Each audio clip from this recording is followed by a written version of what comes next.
normally do not have so many guests here, but I'm so glad each of you came. I remember when there were so few of us. You see, I am the last surviving person who sailed on that long voyage on the Mayflower and spent his first terrible winter here. All the rest who were with me went on to be with our Lord. But I want those who come after to remember what God, in his sovereign and mighty power, how he preserved us on that voyage and during those first few years. Perhaps you would like to hear a few memories that I have written.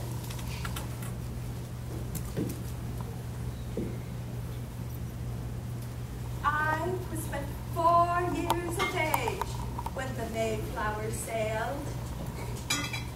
One of the earliest things I remember was that voyage across the Atlantic. 102 people had to live like cod packed in a barrel on that 3-month voyage.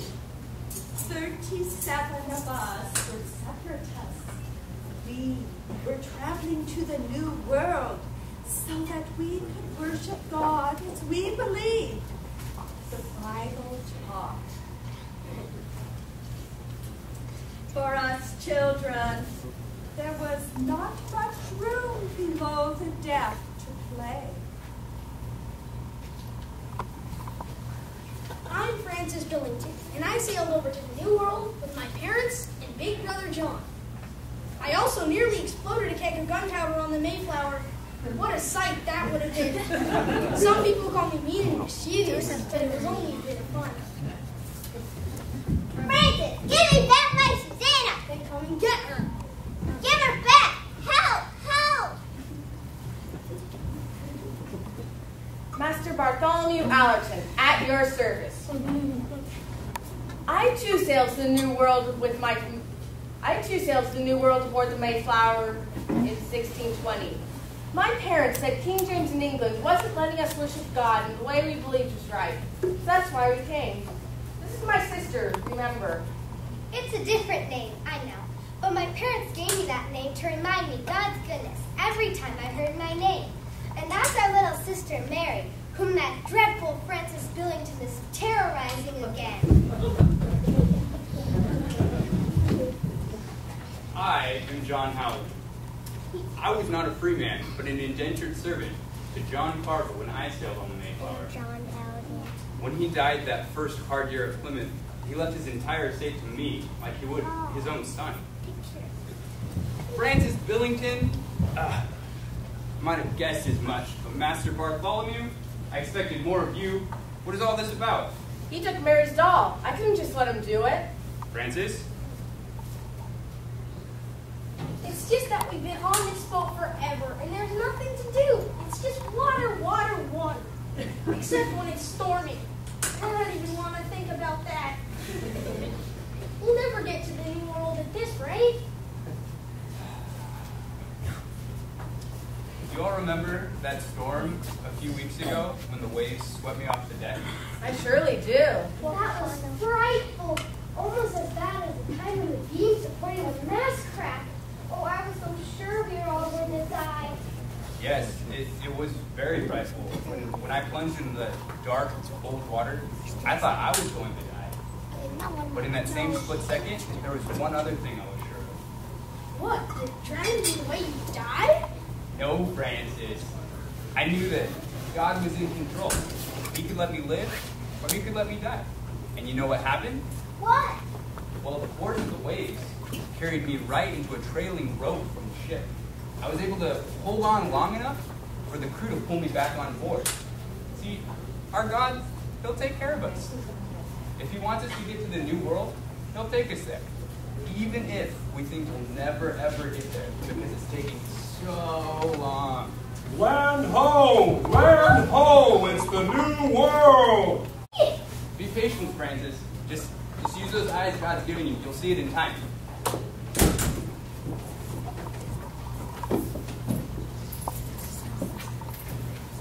That was truly a glorious day.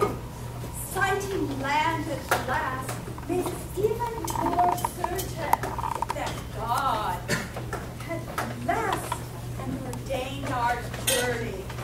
I, for one, was quite happy that there was something to distract Francis Billington from teasing me so. That boy. By November 11th, we were anchored in Cape Cod.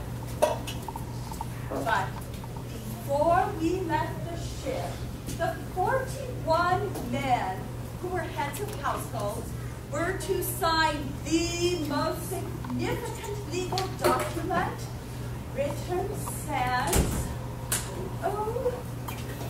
since the Magna Carta in the time of King John. The Mayflower Compact. What was unique about this compact was that it was not a contract between a king and his subjects, nor a slave and his master.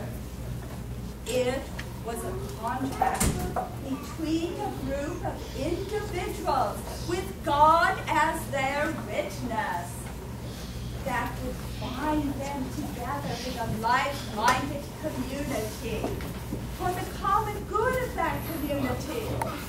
Then, like William Bradford, would spell out exactly what was written in that document. Good people, fellow pilgrims to this new world, we have here drawn up a document intended to bind us together when we set foot upon this new land. Hear it now. In the name of God, amen.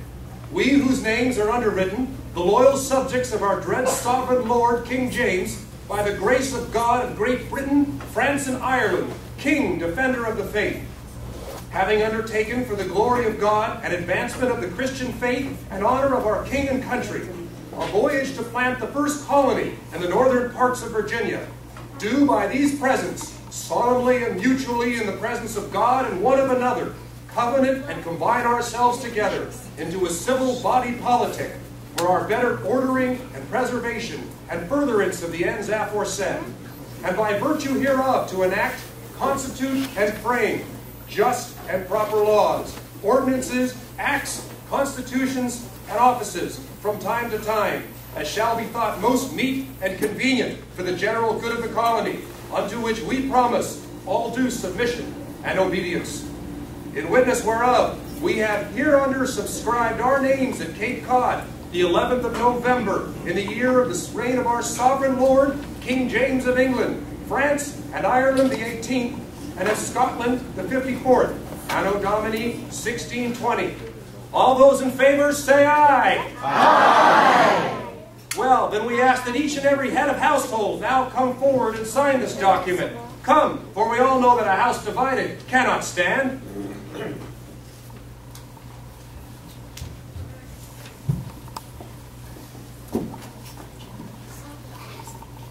That first winter was terrible. Fear that the Indians would attack us caused constant tension. Many fell sick before we could build fresh houses on Plymouth.